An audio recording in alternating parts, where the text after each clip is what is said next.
Alright, hey guys, and welcome back to another video. So today I'm going to be talking about a game called Firewatch.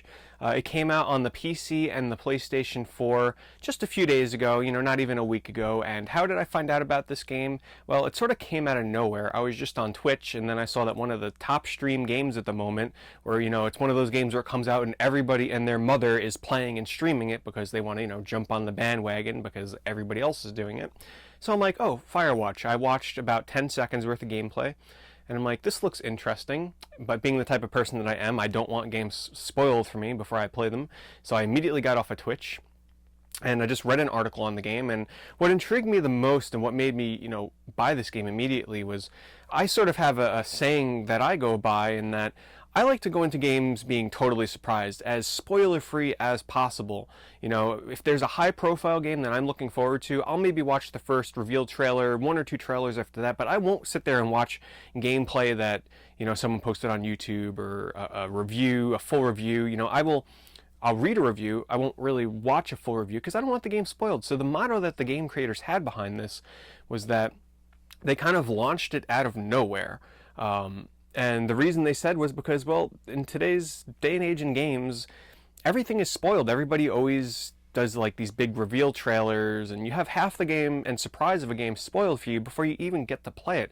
And I kind of think that's a problem with today on YouTube, where there's so many Let's Plays and walkthroughs and all these kind of, and Twitch, and you watch a game for an hour before you play it, and it's like, it kind of ruins the experience. I don't like to get into that kind of stuff, so I kind of appreciated the developers' approach to sort of take this subdued, subtle release, which wasn't so subtle because it was very popular on Twitch when it came out. So I decided to download it. The only kind of spoiler that I had, which may have been for the, may have been for the worse, is that Ali Moss, who is a very famous artist that does like very stark, contrasty paintings for different games and movies and everything like that. If you've seen his artwork before, you know exactly it's an Ali Moss painting, and he worked on the concept art for this game, and then a 3D render artist took it and put it into the game. But he basically said, the fun of playing Firewatch is that there's a twist, and it's not going to be on the level of like an alien invasion or whatnot. It's not that crazy, but there's a twist, and getting to that twist is, essentially what he said is half the fun. It wasn't quite an exact quote like that, but I'm like, So it's one of those sort of like walking simulators where you're walking around and eventually you come to like this big plot twist and reveal. So I'm like, all right, let me give this a chance. So Firewatch, the non-spoiler side of this review is going to be the front half, and then I'm going to get into deep spoilers in the second half. So I'm going to mark it in the bottom of the description, so if you don't want the spoiler part, you'll see exactly where to stop this video, and I'll give you fair warning.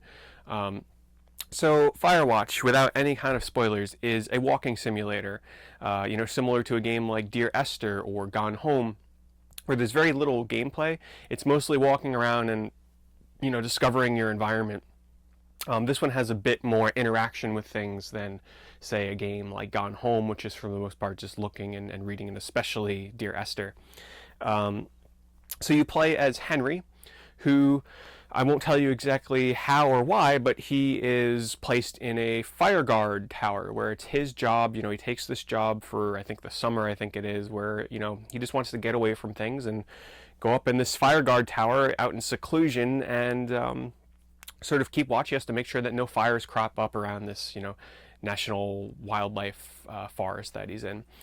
And the only form of, gameplay that you really have is exploring this forest. You got to do mundane menial tasks like making sure that there's no wrongdoing activity going on around the park and whatnot, and you have communication with another fire guard, or a fire guard at another tower on another side of the park, and you communicate back and forth. And it sort of tells this story in a really human, meaningful way, which in the spoiler part of the review, you're going to see why that may be a good and a bad thing. The game is about 4 to 5 hours long. I'm not going to say, what plot twists there are or what crazy thing happens in the game, if anything at all. Maybe nothing happens. But I could safely say that if you're not a fan of games like Gone Home and Dear Esther and stuff like that, you want to avoid this game, because it is in the same vein as one of those games. If you're a fan of Telltale, like the Walking Dead kind of games, or the Game of Thrones game that they came out with, you might find something to like here, especially if you really like the communication aspect and choosing different dialogue options. It's not quite as deep as something like that, but you may find some appreciation in the conversations with these characters, which I think are by far some of the best, most believable conversations between two real human beings that I've ever played in a game. The two main characters that you hear the most interaction between in this game are by far the highlight of Firewatch for me. It's really believable. It really doesn't sound like they're even reading from a script. It sounds like they're sitting them in a room together and just recording a natural conversation. So there's really not much more I can say about this game except for the graphics without getting into spoiler territory. The graphics are very hit or miss. In certain aspects, it's unbelievably beautiful. You can definitely see the Ali Moss inspiration, where a lot of things sort of seem almost cel-shaded and flat in texture, where it's just really high contrast colors that say make up a sunset or a sunrise, really bright and muted greens that kind of work and contrast together in the forest, and dark browns, and it has this really unique look to it that looks great sometimes, and then sometimes when the frame rate takes a hit on the PS4, which apparently is being worked and patched on, it doesn't look so great. When you get up close to objects, they aren't that detailed. Keep in mind, I'm playing this on the PS4 and not the PC, which I'm sure makes a world of a difference. So other than that, guys, I think that's going to really end it for the spoiler-free review, because in order for me to really get into detail here, I have to talk about certain gameplay elements that are going to probably ruin the game for you. So this half of the review, this is my warning. This is now getting into the spoiler territory for Firewatch, so either pause your video. If you're listening to this, I'm going to give you a second to stop it before I get into the full-on spoilers of the game. And this is more for people that don't plan on playing it and just want to know what it happens and what it's about, or for people that have played it and just want to hear my opinion. Alright, spoilers for Firewatch. Alright, so the game essentially fools you in the beginning, right? It gives you the option to interact with all these objects, pick up anything that you want in the environment. You see all these different things around your fire guard tower that you can pick up, and I'm like, oh wow, is this going to turn into like a survival game? Am I going to have to manage resources? Keep in mind, I'm going into this completely open-minded, spoiler-free. I have no idea what to expect from this game, so naturally, not knowing anything about the game, those are fair expectations after you see the amount of interactivity that they allow you. But as the game starts to progress, you soon find out that no, it's really meaningless. There's no reason to go and interact with, say, the container that's collecting water for you, or there's no reason to go and interact with the generator that's below your tower. But I think the one thing that the game, it throws you for a curveball, okay? There is that plot twist in the game, but it's totally not what you're expecting. So, okay, so the whole game, you're basically having a conversation with this girl, Delilah. She's the other Firewatch guard that's basically in the other side of the park. And the reason why you're here at the park to begin with is that your wife has a disease. She has dementia. She's forgetting things. She's, it's so bad that she basically can't be left alone. And the guy he basically doesn't divorce her, but he splits up with her. The woman's parents take her in, and he needs some alone time, essentially. And decides to take a job as this Firewatch guard and put himself in this seclusion, and the only form of contact that he has is on these walkie-talkies, which, keep in mind, this takes place in the 80s, so there were no cell phones going on. It's just two-way walkie-talkies, and he starts interacting with his supervisor, Delilah, and they talk back and forth, and these conversations are the meat. And the reason why you want to play this game is that they're so human, they're so believable. They aren't like overly forceful. A lot of the conversations lead to nothing. They're just like dry air conversations, and why that's so great is because it feels like real human communication. If you were to eavesdrop on someone who is, just eavesdrop on a random conversation, chances are they'll be like, oh, what'd you do today? Oh, not much, I just got done watching a movie and, ate some popcorn. And, conversations like that, not literally those exact kind, happen in this game, and you're like, where was this conversation going? And the point that it's trying to make is it's going nowhere. This is more of a game that plays on your expectations of what you expect out of a video game, and then by the end you're probably pretty disappointed because it doesn't live up to those expectations. And what I mean by that, I'll get to it. So yeah, interaction aside, not that, it doesn't really go anywhere. And when it comes to a walking simulator, most of this game you're spent aimlessly wandering around with a map trying to get from point A to point B. There's a lot of backtracking, which is I don't mind backtracking in games, but there are times where I'm on one side of the map and it's like, oh, now you have to go back to the other side of the map, which is a good 10-minute walk to get there. And sometimes you get no conversation between you and Delilah, and you're just walking through these woods. And let me tell you, some of the gameplay of climbing over rocks and climbing up ropes and finding invisible walls all over the place and looking like you can drop down this little cliff, but you can't because there is an invisible wall there, it tends to get really tedious sometimes. But fast forward a little bit, eventually the story starts to unravel that, it's a possibility that the two of you in this tower are being spied on by the government of some sort, or some sort of human experiment, because, in the beginning of the game, you have to fend off two teenagers that are making a ruckus and lighting fireworks and cutting power lines and just, causing problems. And then they get scared off the premises by someone that wrecks their tent, which you're led on to believe is someone other than yourself, but you never truly know, but it probably was some other crazy person in the woods. You're like, oh, the first thing that pops into your mind is this a game about a killer that's loose in the forest or something like that, or just some maniac that you're going to have to protect the forest from, or is there a bear or something, which there's no bear, even though they allude to it many times in this game.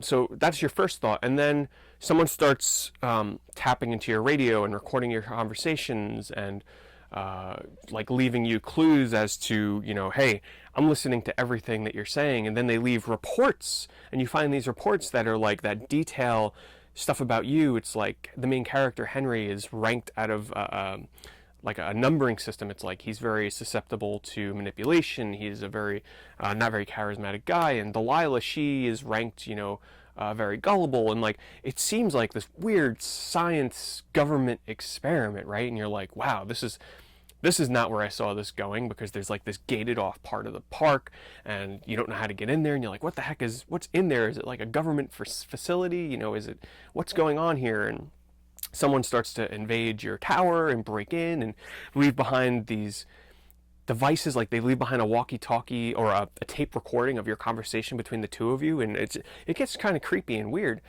And then eventually you break into the place that apparently is doing this secret experiment, and I have to say that was probably like the best part of this game, is like breaking in through the fence and finding this little research facility like tucked away in this little nestled area of the forest, and you find that they're keeping these records of everything about you and Delilah, and it almost seems like they're just spying on you, like you're part of this experiment. But then the game drops the ball, essentially. They build up all these wild expectations, and you're like, wow, this is crazy. You come to find out that it's just some guy that used to be a fire guard, or I think he was like I forget, no, he used to be, I forget exactly, this part I wasn't too clear on, but he was there with his son in the park, and I think they got lost or something like that, or I forget exactly. But essentially this guy and his son, who the son dies, whether the father kills him or not, he falls in a cave and dies. That's like the big reveal in the game. It's like, where's this kid? Where's the father? Oh, the son's dead, and the father has turned into this guy that has been playing a game with you all along, making you believe that it's some sort of governmental experiment, whereas it's just him that broke into that little camp, which is normally used for like elk research on the wildlife. He broke in there, planted some material, or not, maybe he planted it thinking that you would find it or whatnot, but he made it appear as though there was this big experiment going on between the main character, Henry, and Delilah, to kind of draw tension between the two characters and separate them and just keep himself occupied and busy. Who he ends up having his own little alcove in the mountains, where he had like this bunker that he built, where he would just draw up these documents and type out these reports on the two characters. I mean, it was, I don't know, I still don't know what I think about this, because I thought it would have been a really cool twist to kind of go with the government spying on these two people. It's a whole big experiment. It's like, oh, the whole thing it's all fake. The whole forest is fake. But it turns out that the game is grounded in reality in a way, and most people are either going to hate or love that. When you come to find out that all of your expectations have just been like axed into the grounds, it might hit you in the face and you might be like, wow, that ending was horrible. Because in the end, the two characters that have been talking together for the whole entire game don't even meet one another. She's basically like, go home, go back to your wife. It was nice talking with you and farewell. And he's like, no, I want to come back, come with me. And you never even get to see her face to face. The whole game, you basically never really truly see a character except for two small silhouettes way out in the distance of the two girls that were setting off fireworks. And then the credits start to roll and you're like, that's it? That's the game? But in a way, I mean, to its credit, it's almost like a commentary on video games these days, where we sort of expect, especially if you're told that there's this big twist in the game, like, I sort of had this expectation going in, and I kind of wish I never read that quote from, the artist of the game, because then I would have went in not knowing what to expect, and maybe the fact that I was expecting this huge twist the whole game got my expectations up. But it's almost as though it's like this social commentary where we play these kind of games these days, and we always expect there to be some kind of crazy plot twist element to it, and then the game goes in a totally opposite direction, whereas this game plays with that idea and then brings us back to reality. And they're like, no, this is pretty much a real life situation that could have happened in real life, and this is how it probably would have played out. It's not a video game. It's essentially how, some crazy guy out in the woods probably would have kept himself busy, and, oh well, you had expectations for this game, throw them out the window, here's what actually happened. So what do I think of Firewatch in the end? Do I regret spending the $18 on it or whatever it cost? Not really, because I enjoy experiences like this. I think they're unique. I think they're different. I think games like this are what drive, the game industry forward in terms of unique, innovative ideas. And I support the idea of soft launching a game without any previous coverage to avoid any kind of spoilers, because I think if they would have showed trailers for this game and hyped it up to be something that it's not, I think even more people would have been disappointed.